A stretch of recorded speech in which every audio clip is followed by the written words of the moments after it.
Many hawks patrolled the corridors of the cliffside fortress. But it was Bylis who first found Theos. The fox pup was sitting in the corridor with his knees tucked up to his chest, staring blankly into his father's room. "Theos," Bylis called out as he approached the boy, and followed his gaze to the bloody mess that was Zion and Oliver. He shouted for guards as he grabbed Theos in his arms and bolted to the young prince's room to find Derek. "Theos, what happened, Oliver?" The only thing Theos could manage in his state of shock. The pup reached out for his mother, then buried his face deep in Bylis' chest to sob as the pair passed by her body. To Bylis' great relief, Derek was still curled up tightly, fast asleep, with his nose tucked beneath his tail. Bylis sent for a moth to tend to the boys, and had 2 hawks stand by their door. As he sat Theos on the bed, a young moth entered behind him, and he left the boys with her returning to Zion's body.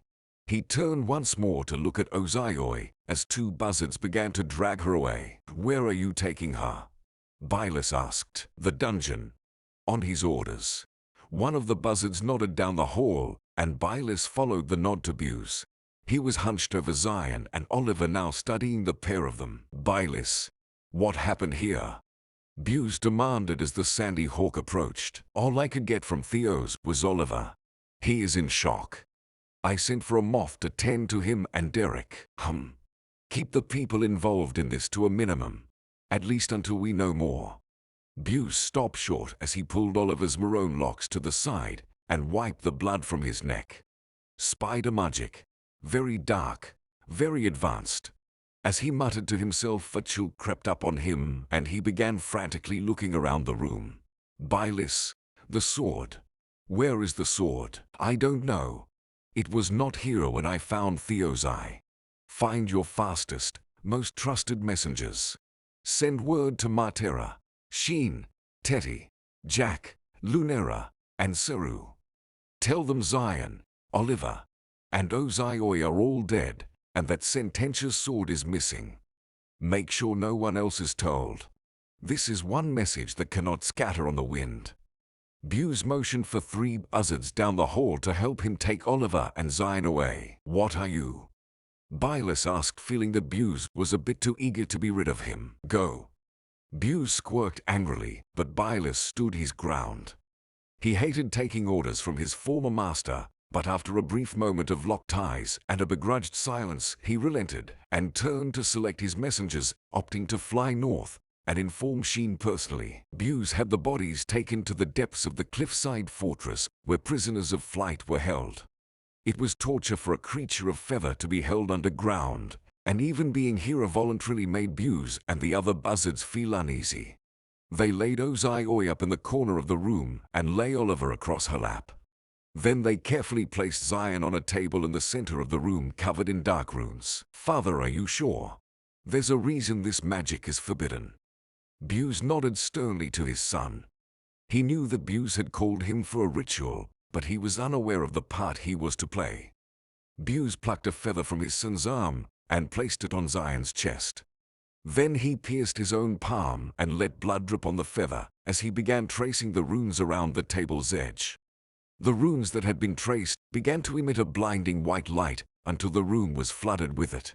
Then Buse began to chant as everyone shielded their eyes.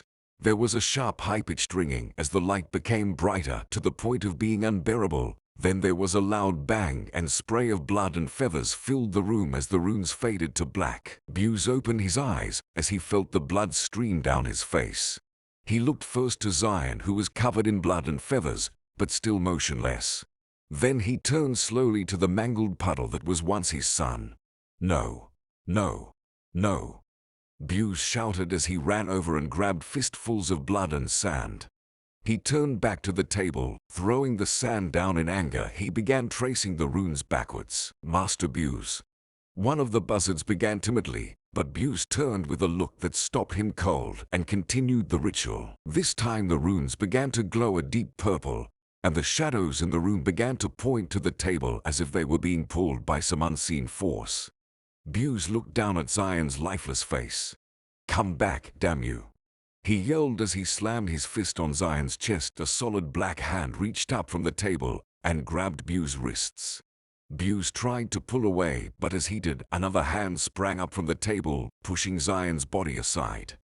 It fell to the floor as a bat-like face emerged from the table and began looking around the room rapidly. "Stop the ritual before it escapes." Bew screamed as he tried to free himself from the beast's grasp. The other buzzards in the room hesitated as Bew reached for a knife.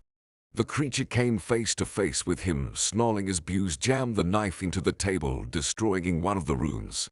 The creature screamed violently as it was pulled back into the table, almost taking Bew with it. The creature dug its claws in deep, ripping the muscle, tendons, and scraping the bones of Bew's shoulder before finally losing its grip as 3 buzzards held Bew down. Bew could not feel his left arm, but as he looked over he could see the mangled mess that was his shoulder.